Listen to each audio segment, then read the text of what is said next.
My name is Kenneth Hauser, and this is my SUNY New Paltz Embedded Systems DC motor control project. As you can see here, we have our system, a DC motor being monitored with a voltmeter, and a potentiometer, which will be sending an input signal to the STM Nucleo board, which will be controlling the DC motor. There's 3 different ways we are controlling this motor. That's with SPI communication, pulse width modulation, and onboard digital to analog converter. We will be comparing these 3 in the report and demonstrating them in this video.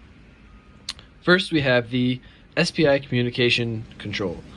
Here we are using an LTC chip to interface with the onboard CPU and communicate via SPI with the ARM processor.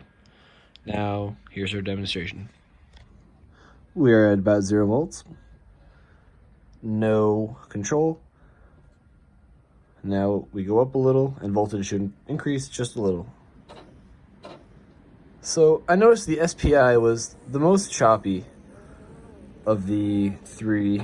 I would probably not choose this one if I were to design my product. Here we're at 4.68.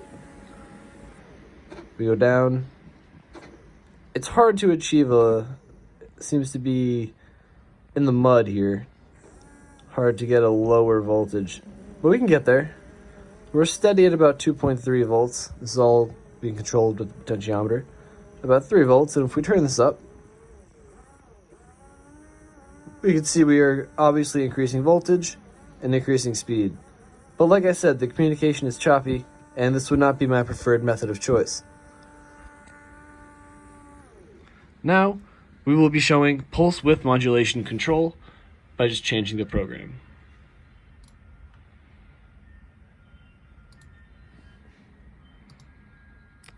The board is now set up for pulse width modulation.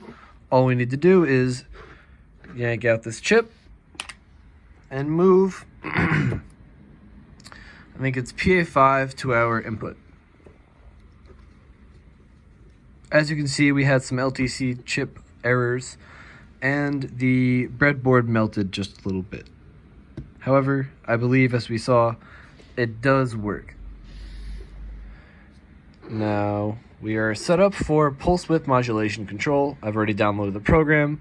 I'm going to click reset, and I will plug our motor back into the board. Here we can see a very consistent control at 4.8 volts. If we turn this potentiometer down, we are clearly going down very steadily. Very, very solid. You can hear the vibration. You can see the voltage. Very, very solid. Pulse width modulation seems to be the best bet. Now you can see we're down low. And you can hear the motor vibrating, because I don't think this is enough voltage to really begin turning this open circuit, or open load, no load. Here we're at 3 volts. We could probably get a little bit lower. Get it to run at about 2.3. And then we can see clearly we'll go back up very quickly, very responsive. We have our pulse width modulation control. Now we are going to be showing the onboard DAC, which is using DC motor control. We will load this program onto the board, rewire. Okay, as you can see, we have a new program on the board, and we will now we will be moving PA, I believe it is 4, to the input of our system.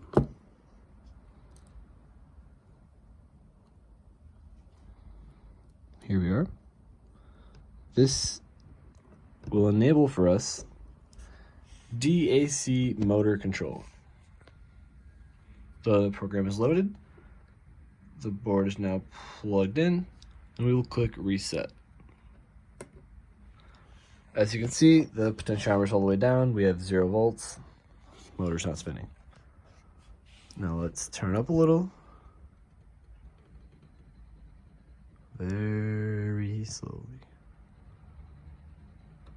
So we're increasing.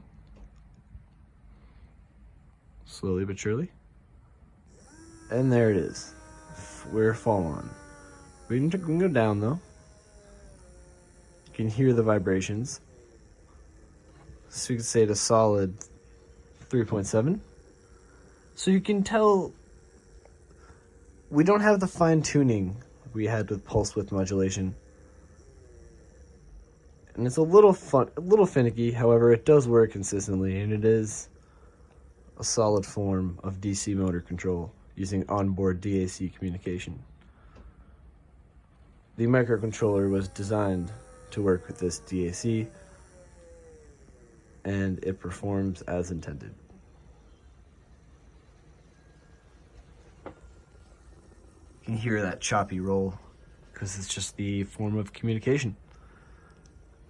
And there we have it. We have SPI communication, pulse width modulation, and onboard DAC DC motor control. Thank you.